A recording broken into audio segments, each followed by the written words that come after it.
in the current climate, I don't think you're going to get the £200 million valuation that Spurs rate him at. He's not in the Neymar bracket because of, COVID-19. But if you sold Harry Kane and got maybe 100 million from 120 million, you could buy 2 or 3 very good defenders, which would make it more of a Mourinho team. But then who scores the goals? So that's the problem they've got.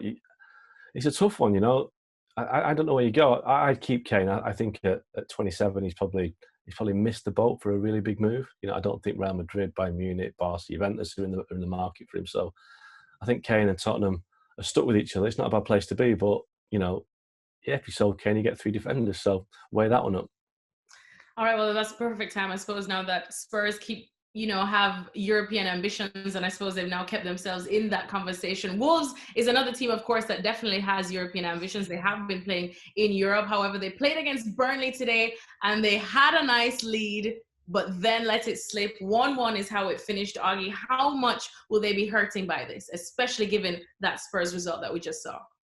Yeah, I mean, it was a fantastic goal by Raul Jimenez to put Wolves ahead, and it looked like they're winning the bag until the very, very last minute of stoppage time when they conceded a penalty. But that is a massive, massive draw, or it's a massive loss of 2 points, I should say, for Wolves, because had they won that game, they could have had an outside chance of finishing in the top 4. That they still had it within their grasp to finish with Chelsea. Now they dropped 2 points; they can't do so. For me, that rules Wolves out of the Champions League chase. They still have a mathematical chance, but I think realistically now that's killed their hopes. And they've had a great season. They could still make it in the Europa League, but if they miss out on the Champions League, then what happens to Jimenez? What happens to Adama Traore? What happens to people like Moutinho, Diogo Jota? There's a lot of players that there's a question mark over the future if Wolves don't make the Champions League.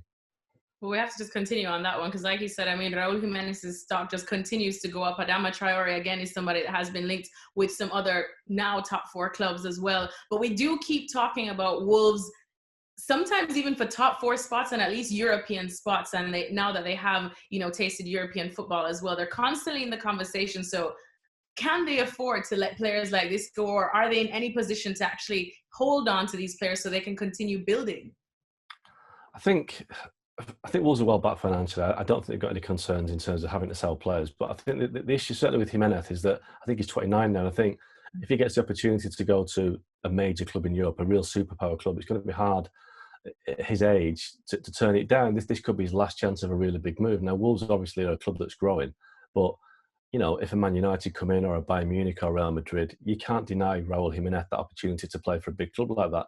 Adama Traore is a bit different. He's a younger player than Jimenez, and I think he'd be quite happy to sit around for a year and take his chances in 12 months' time. I've been told that Barcelona are keen on Traore, but they want to wait until next year to do it. So, Man City and Juventus have both been looking at Traore, but if he waits a year, he could go to Barcelona. So there'll be no rush on his part. But I think for Jimenez, I think it's a big year. If they miss out on the Champions League, then he might decide at the time as the perfect time for him to cash in on his form.